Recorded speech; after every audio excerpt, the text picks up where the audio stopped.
Welcome to the Wellness Biz Academy, where we turn passionate practitioners into profitable practice owners.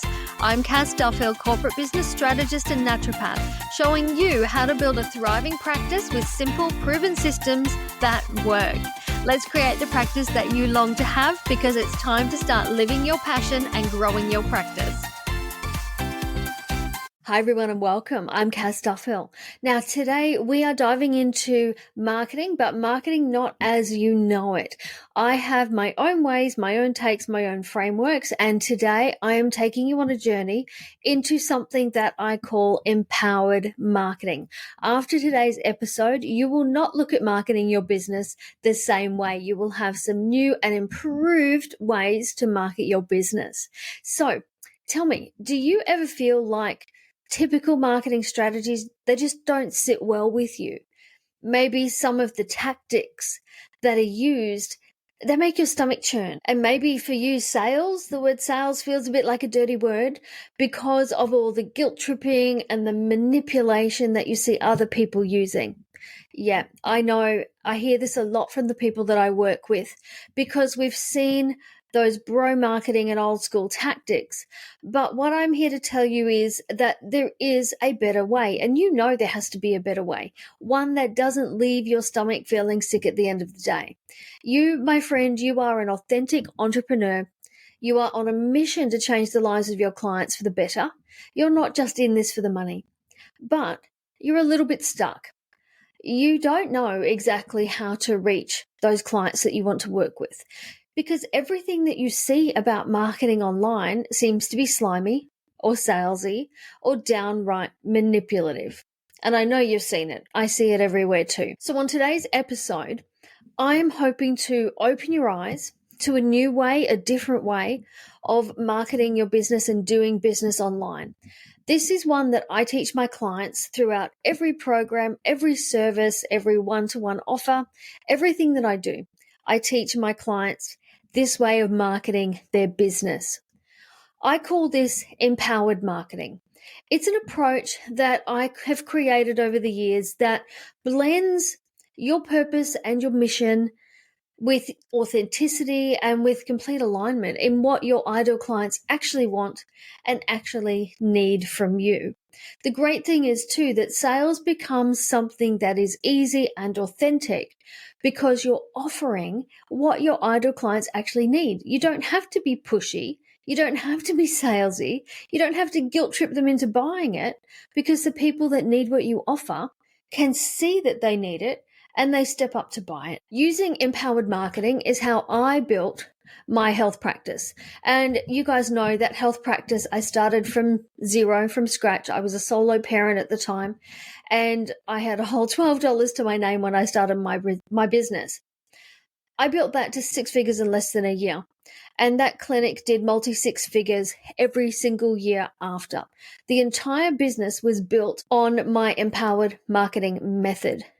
The success that my method can provide to you will revolutionize your business. And I know that sounds huge, but it is huge, because it is going to leave you feeling satisfied and happy and fulfilled at the end of the day. You won't be feeling that squirmy feeling in your stomach of, oh yeah, I made some money today, but gee, I don't feel so good about it. My goal today is to leave you with some actionable tips and some simple strategies and a really clear understanding of what empowered marketing is, so you can take it and start integrating that into your business straight away. This episode, my friend, is for action. It is for action takers. So I implore you to take some notes and implement the strategies that I share, so you will start seeing some results from your marketing in a really, really quick way. So what is empowered marketing, Cass? This term you've bandied around for the last couple of minutes. What is empowered marketing? This is a phrase that I coined years ago now that encompasses that blend where you blend what you do, who you help, how you help them, and how you market. And you're blending all of that together in a way that works. It provides a win-win for you and for your client. It's about being really conscious and really conscientious and intentional about your marketing and your messages, about your activities and your offers, and being aware also how all of those things will impact your audience and give your ideal clients the outcomes that they need. What this does is align really nicely your business efforts with your deeper values, your mission, your purpose. It ensures that you have a consistent, genuine, and really authentic experience for your clients and your broader audience.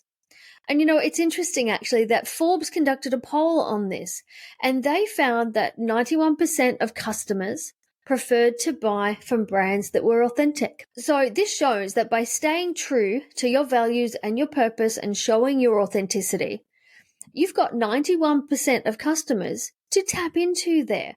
That literally shows you that the majority of people will choose to buy from someone with integrity and authenticity over anyone else, even if they have the offer and the solution that they're looking for. Just think about what that could equate to you in your business, what sort of demand that could equate to for your services. This is exactly what empowered marketing can help you to achieve. In my empowered marketing framework, there's 3 key elements, and these are the core elements I think are crucial to get this form of marketing right.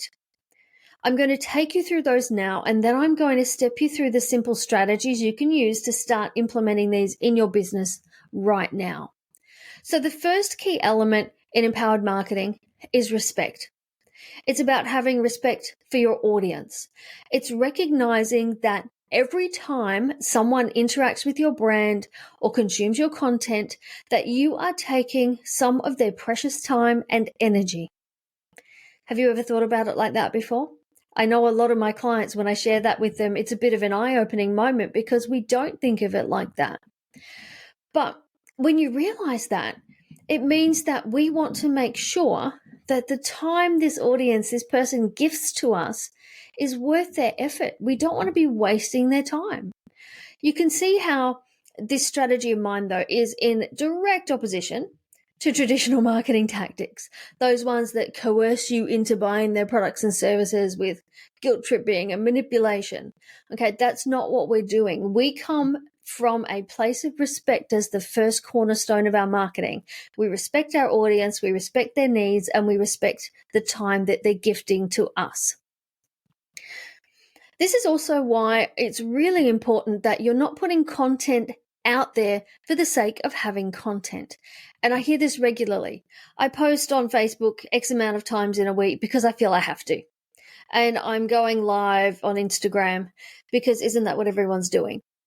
It's almost like adding to the landfill that is cluttering up online marketing and the social media spaces. Content for the sake of content is not the right content. What you need to do is start curating messages that are useful, messages that will connect with your audience, and ones that will stand out to your ideal client and stand up and go, hey, this is the thing that you really need. We all have busy lives. You know that you do, and you also know that your clients do, and I can bet your bottom dollar your audience does too. So you don't want to waste their time with boring, useless content. So instead, let's be thoughtful, let's be curated, and let's have a strategic marketing approach that comes from a place of respect for our audience. The second element to this framework of empowered marketing is the concept of authentic storytelling. Now, many of you have heard me talk before about your origin story and how important your origin story can be in your business.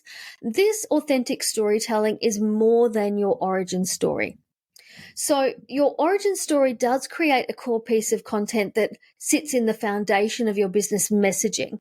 But authentic storytelling takes that a step further. When you're using authentic storytelling, you're sharing genuine stories, genuine experiences with your audience. And you're doing that in a way that inspires trust, it inspires connection, it can inspire loyalty. You're giving your audience a chance to get to know you on a deeper level. You're allowing them to connect with you and with your story. And that builds that emotional connection where they can start to feel that they know you, they start to like you, and they can start to align with who you are as a person. You're not just a business anymore. Now, the final key element here is something that I call having a value-centric approach. A value-centric approach.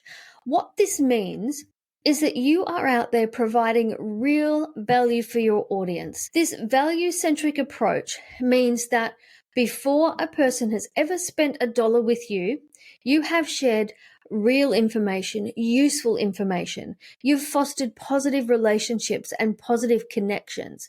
Yes, one day those might convert into sales and clients in your business, and we hope that some of those do. That's the point of being in business. But it comes from a place of being in service, regardless of whether or not that person ever signs up and works with you. A really great example of this are the challenges, the free challenges that I run in my Facebook group. Now, these challenges are a lead-in event to my programs. So after I've done the challenge, I open doors to my programs or my mastermind, etc. But the challenges that I run are jam-packed full of great value, and everyone who comes gets amazing benefit and amazing outcomes from these challenges, regardless of whether they continue on to work with me or not. I have deliberately crafted the challenges and the trainings for this purpose. My intention is that every person who gives me their time in the challenge or the training walks away with something of value that you can take and use right now to start growing your business, regardless of whether or not you're paying me. And this is something I want you to take into your business as well. Not all roads lead to somebody paying you $1. We are in a service-based industry. We come from a heart space and we are being of service. So when it comes to translating these 3 key elements into some simple strategies and the actual, what am I going to do in marketing my business? This is how that can look. So with respecting your audience, I've already delved into the fact that it comes back to providing useful, helpful content. But you also have to remember to do things like engage with comments, be a positive presence. You actually don't respect your audience by going online, ranting about things that have happened in your life. Every now and again, there might be a storytelling moment or something useful you could be sharing. But your audience is there for their time out. They're there for their little bit of relaxation. So I don't think it's the place to be ranting and sharing that negativity. I think we really have to foster a positive presence and a positive space. Another way that entrepreneurs get this element of respecting their audience wrong, and this is a really common one, and most entrepreneurs, when I point this out, they don't even realize they're doing it. And it's in relation to your email list. Now, so many entrepreneurs only email their list when they have something to sell. Is that you? Have you done this? I think most of us might have done this a time or two. You run out of time, you haven't done all the marketing you wanted to do, and you just send out the offer anyway. But if you haven't nurtured your audience and haven't engaged in your audience, I mean sending regular emails, some valuable content, some helpful tips, etc., then your email landing in their inbox asking them to buy something, I like to equate this to, you know, that friend that most of us might seem to have, that one who only messages when they want something or they need a favor. Have you got one of them? I know I do.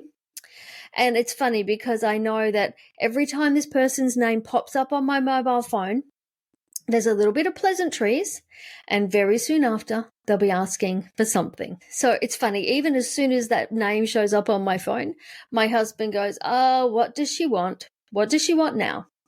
So this is not who you want to be to your audience. You don't want to be that person. Because if you only email your audience when you're trying to sell, you are going to make your audience feel like that. Okay? So you've got to be nurturing them, providing value, giving helpful advice. On the next element of that authentic storytelling and how we can activate that more in our marketing. Start with those core life experiences that have shaped you and what you do. Those are narratives that can be really interesting to your audience, and they're really worth weaving into your marketing.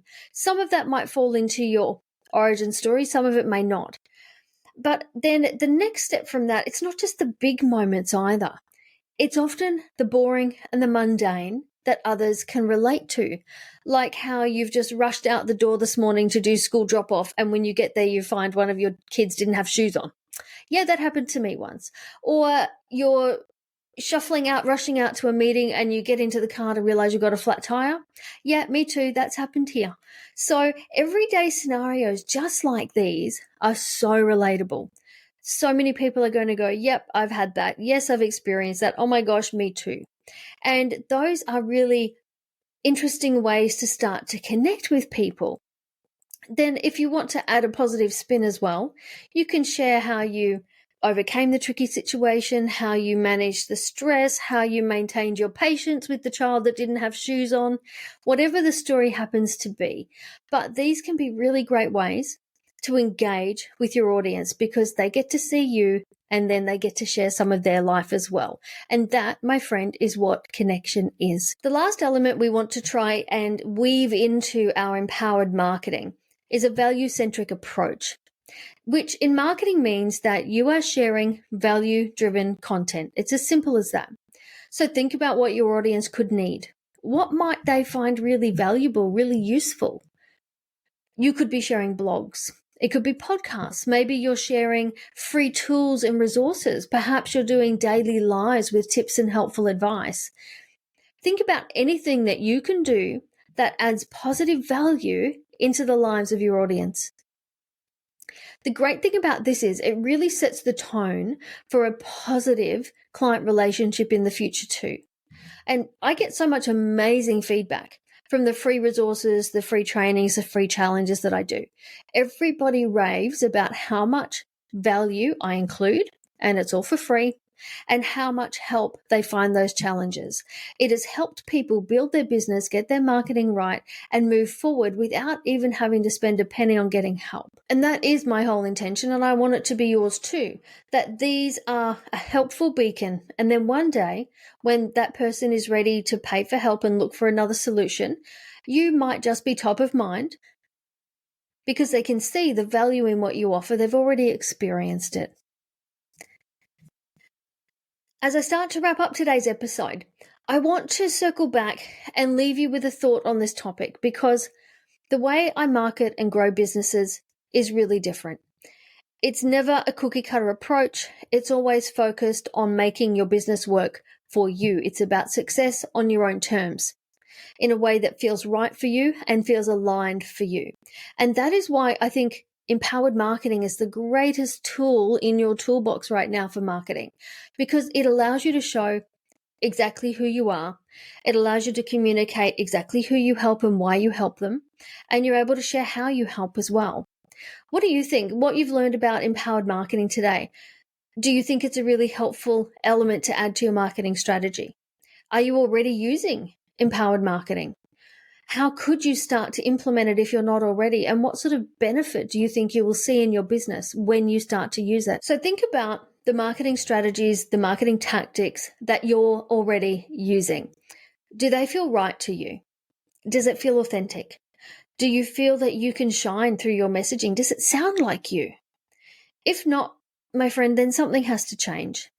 I know what's being taught out there at the moment. And believe me, you do not have to friend farm people. You do not have to slide into someone's DMs. And you do not have to dance on TikTok in order to grow a successful business on your own terms.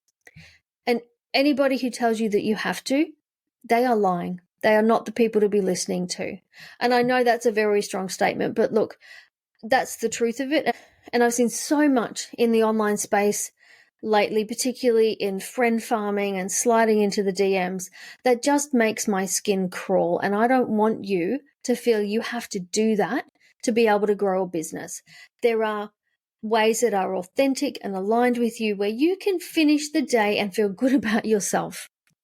So that's what we're aiming for here. So look, I'd really love for you to share your thoughts and your experiences on this and what you think. If you're in my Facebook group, I'd love for you to drop a comment. Let me know you've listened to this episode and tell me what you think. If you're not in the group, please come join us. The link is in the show notes and I'd love to have you there. So just to finish the episode today and just to wrap it all up with a little bow for you, what we have discussed is empowered marketing. Its key elements and its simple strategies that you can use right now, starting today, to start bringing this authentic marketing style into your business. And the great thing is, if you start embracing this today, you will start to build connections that are deeper than surface level, that resonate on a really genuine level. And you'll really get to know people. This will build your business faster than anything else you could be trying to do. And honestly, in this online world where we're all so disconnected, wouldn't it be nice to have more genuine connections? Yeah, it would, wouldn't it? So thank you so much for joining me today. It's been great to have you. I look forward to hearing how you are incorporating empowered marketing into your business. And just remember, the first step, just like everything, is taking action. So friends, if you like this episode, I would love for you to leave a review. I read them all and I'll comment to all of them. Links are in the show notes for the groups and any resources that we've discussed. And I look forward to seeing you in the next episode. Thank you for listening to the Wellness Business Academy podcast with me, Cass Duffill. If you are interested in growing your practice, come get my free guide, The Practice Success Toolkit, at cassduffill.com or grab it in the show notes. Thanks for being here, and I'll see you next time.